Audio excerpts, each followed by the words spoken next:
Ricostruiti i contatti del 57enne kosovaro risultato positivo al Covid. L'uomo, che era stato qualche giorno fa a Jesolo, è arrivato in ospedale con un infarto del miocardio acuto, operato e come da prassi eseguito il tampone. Risultato positivo al tampone, quindi isolato e portato in malattie infettive.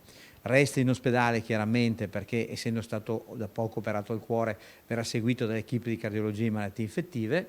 È un positivo però asintomatico, questo è il dato importante. Immediatamente si è attivata la macchina sanitaria per verificare con chi il 57enne era venuto a contatto. Immediatamente è stato allertato il SISP, la dottoressa Pupo e i suoi collaboratori sono andati a domicilio, hanno fatto il tampone ovviamente a tutta la famiglia, al figlio, alla nuora e ai nipoti. Per la nuora il risultato è arrivato, anche lei è positiva, ora si attende di sapere l'esito dei tamponi eseguiti alla moglie e ai nipoti.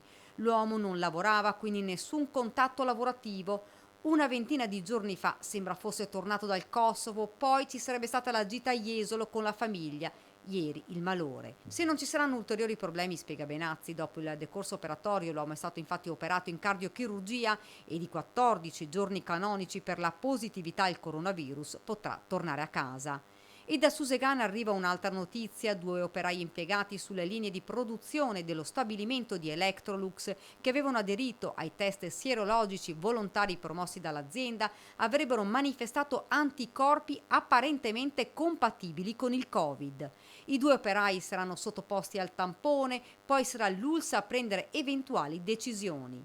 Al test, affidato ad una società privata, si sono sottoposti circa 250 lavoratori su 1100 unità. I due lavoratori sono stati sospesi per il momento dal lavoro. Ed ancora un altro trevigiano risultato positivo al Covid-19. Sta meglio il 55enne iscritto alla piscina di Valdobbiadene. L'uomo si era recato dal medico con sintomi influenzali, anche in questo caso rintracciati e controllati tutti i contatti. Questa vicenda, che nei giorni scorsi ha destato apprensione nell'Alta Marca, sembra essersi conclusa senza nessun focolaio.